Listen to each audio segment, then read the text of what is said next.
Hello, everybody. Today we are joined by Diana Wilde.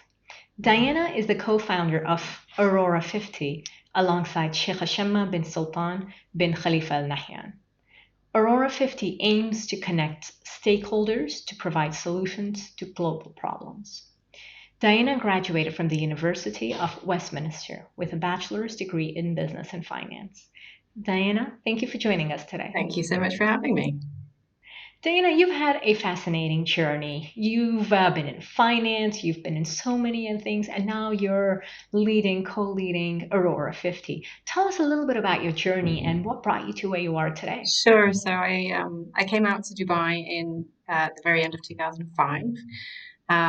My career's primarily been working in what you might consider male-dominated environments, which I've always thoroughly enjoyed, I have to say.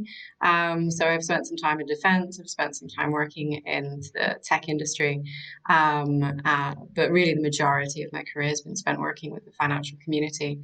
And then I worked for a Fortune 500, actually doing structured trade finance before really finding my calling, I think, which is what we're doing now, obviously with Aurora 50.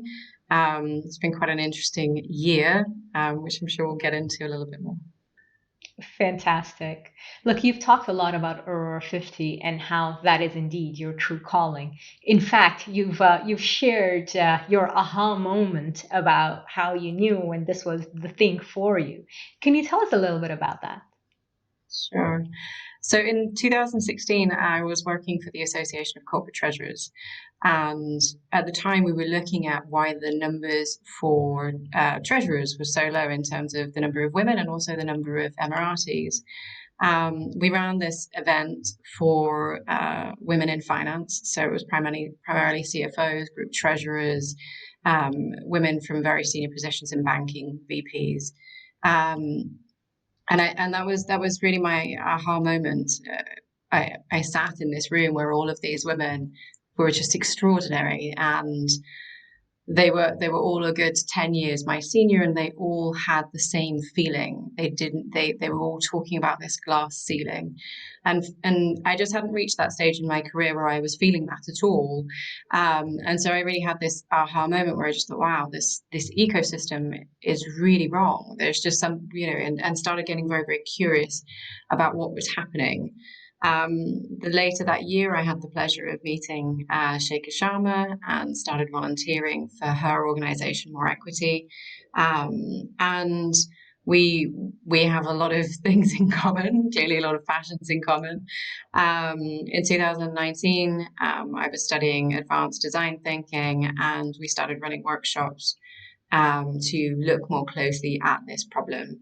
But instead of just focusing as well on the women, we really started focusing on the men and realized that there was this disconnect, that there was this opportunity that existed for us to actually make it easier for these bridges to be built between what we saw as this phenomenal female talent pipeline and these boards who are actually really interested in having diversity, but were finding it challenging to connect or find that talent, and would say things to us like it's a dry pipeline.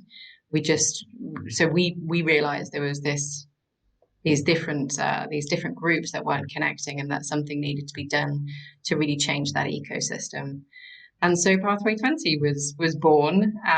We were very privileged to connect with our anchor partner Adnoc and our founding partner Mubadala, and to get our first cohorts underway, and to start working on the problem really, really closely.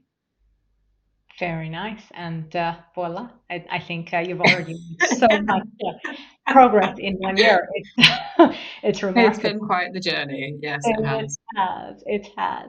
Now, there've always been a couple of things about Aurora 50 that have struck me as very, very interesting, starting with the name. Why Yeah. Aurora 50? So it's always really, really difficult to come up with a name for companies.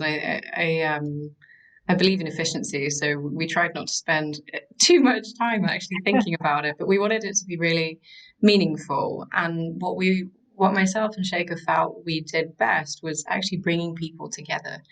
And when you create that environment, that when you get it right, you see these just most beautiful things happening. And we felt that was very much the same with Aurora. You have these charged particles coming together and it creates this beautiful display. So that was the Aurora piece. And then the 50 is very much a reminder to ourselves that we're doing this for the future, that we're doing this for the next generation and the generation after that. And that just keeps us very mindful about what the aim is. So that's where the name came from. It's a beautiful and a befitting name. So if you take that view, right, in 10 years, 15 years, 20 years, what is it that you want the legacy to be? What is it that if you look back, then you say, you know what?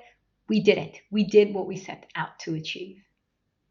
So I think we're a young organization, so we're still growing and learning to be braver as well.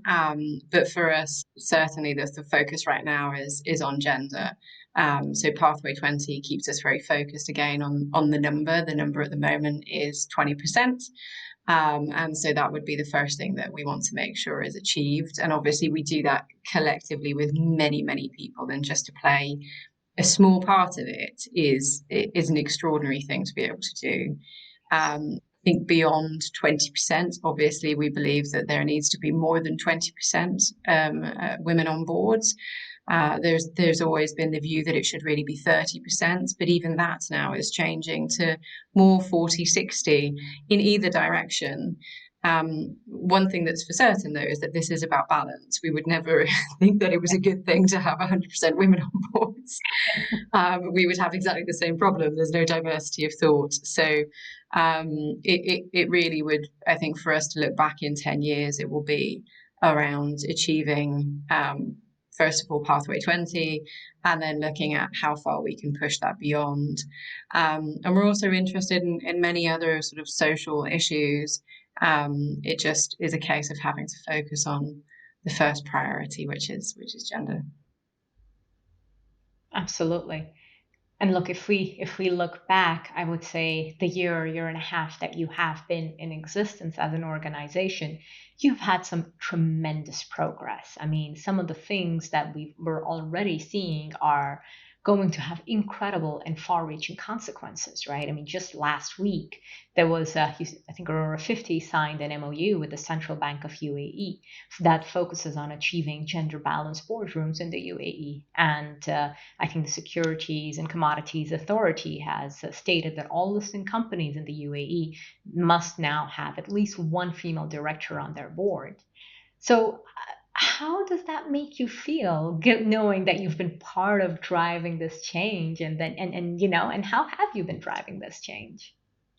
It's been really quite extraordinary, both for myself and for Sheikha. It's been a wonderful thing to see how the ecosystem is changing.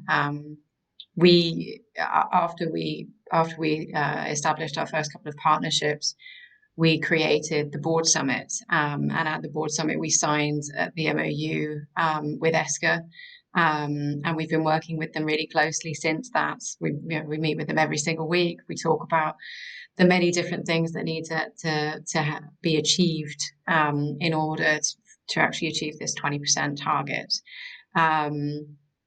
We've I think we've always had a very clear understanding of the importance of the investment community and the larger financial community within this. We've always taken we've always looked at this from the perspective of driving foreign direct investment. This isn't, although we're a social enterprise, we're not doing this for a social good per se. We really do look at this as something that is absolutely essential for the economy, and it's really that drives us, which is why MOUs with the central bank, we're just delighted to be able to do that and to be able to be working so closely with them, because this really is about driving growth and profitability and resilience. And if we don't have that diversity of thought, then we are losing that competitive advantage that the UK and the US and other countries that have better diversity statistics are going to benefit from. So it's been an amazing journey to be able to do that, and we're delighted to play a small role in doing that. But this is something that I think we have to acknowledge that the UAE has been striving for such a long time. Or, organisations like the GBC, Dubai Women's Establishment, the leadership here, government, they really do understand and are driving this forward. We've got some phenomenal women within C-suites, and I think now there is this understanding that women need to be a little bit more vocal as well, and make sure that they have a good profile, so that people know that they exist, because this is really where the challenges are. But for Aurora 50, I think we're absolutely delighted to see what's been happening, and just really looking forward to making sure that this talent really connects with these boards now, and that's where we have to play a very active role in the next couple of years. Absolutely. And I think in so many ways, right, this ties in so beautifully with the leadership agenda for the country, which is around empowering women and making sure the 100% of the talent pool is in the workforce and able to make whichever choices and decisions they choose to make. So I think absolutely from that point of view, the timing is perfect. One of the things I've often wondered, though, is and you would have I think, a great view for this, which is quite often there is a perception, in my opinion, the wrong perception about women in the Middle East, the role that women play in the private sector, public sector in the Middle East, especially in leadership positions. How do you see that versus in some of the other countries more internationally? It's an interesting question. I think this is definitely a global problem. This isn't something that's unique to the Middle East at all. We have different challenges in different countries, but to say that women are different in this part of the world, I just don't think is very true. I think that the part of what's happening is that you have an ecosystem that really is imbalanced. So if 70% of all of the listed boards are all men, then that means that those individuals are spending more time with men than they are with women already, because as a director, you spend more time with directors, you spend more time with C-suite individuals. And so this is where we really say this is about an imbalance in the ecosystem. That same issue, though, exists in the UK, in the US. If you look at Asia, this is a global problem. What we have to do is create these networks, and allow women to actually connect with those directors, so that we are actually shifting the balance. And I don't see that as being any different here to anywhere else in the world. We're just starting at a low base. But this is exactly the same. If you look at what's been achieved in the UK now, it's phenomenal. It's amazing that they've managed to achieve over 33% for the boards of the FTSE 100, 250, 350. It's brilliant. Their focus now is on C-suite.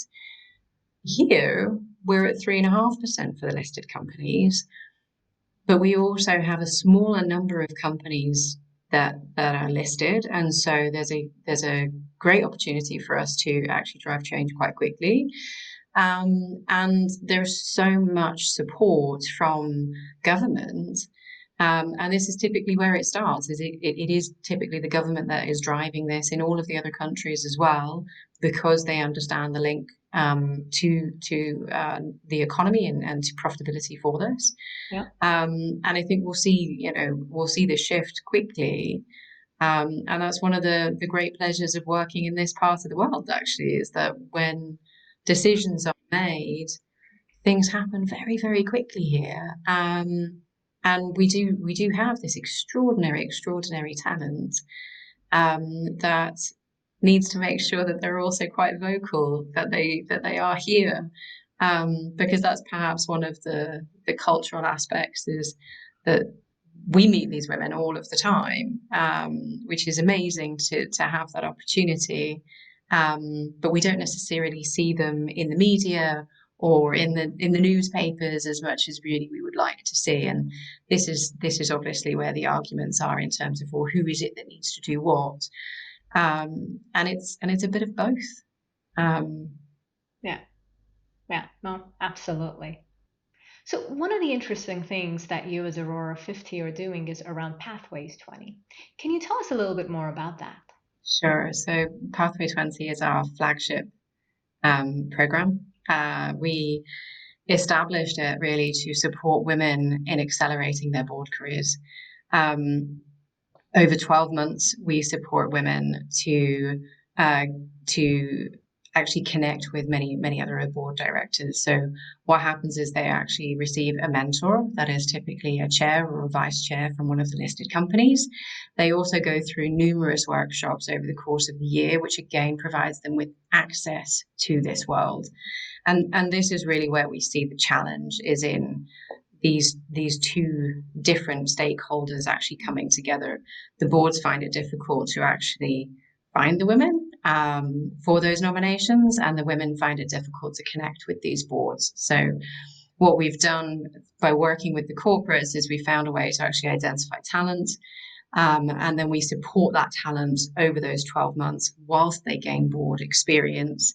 And this is really key. This isn't merely training, which obviously everybody requires as well, male or female, but it's really about that access and being able to debate board level issues with other board directors gives them this great opportunity to shine and to connect with this audience that they're struggling to actually get access to.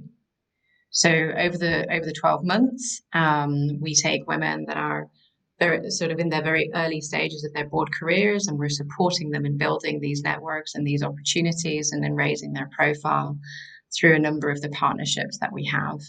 And then at the end of that year, what we do is we then also take all of those profiles and actually share those with the numerous stakeholders, whether that's the regulator, the exchanges, as well as other stakeholders like the Gender Balance Council, to ensure that as many people as possible are actually aware of this talent that is coming through.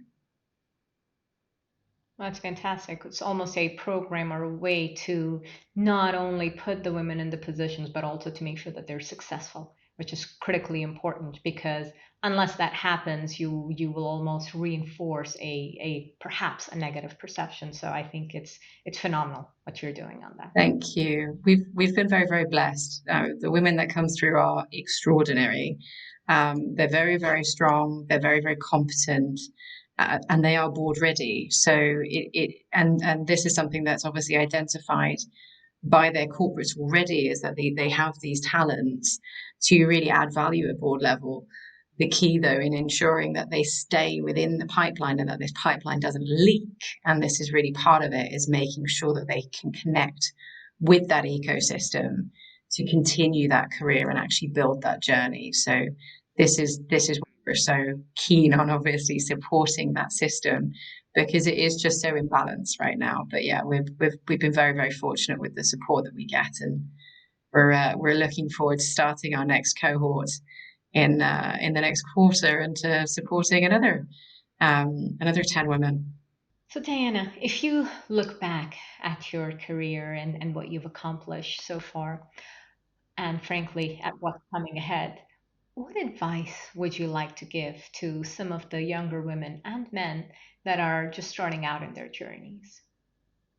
I think for me, in the last couple of years, the big aha moments really came from learning and challenging myself to do different things. So I built an app within 5 weeks, as an example. It was, which was amazing.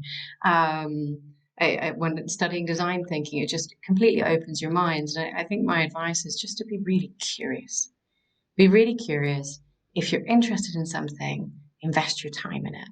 And don't worry about whether that's going to be the financially lucrative thing, because I think that comes as you spend time in an area I think lots of people have talked about those 10,000 hours to be an expert and really to be able to dedicate yourself like that to anything, whatever the subject is, you have to love it. So my advice would be to be curious and just not worry if you can't connect all of the dots as you're being curious, because it will come later and make much more sense in hindsight, probably.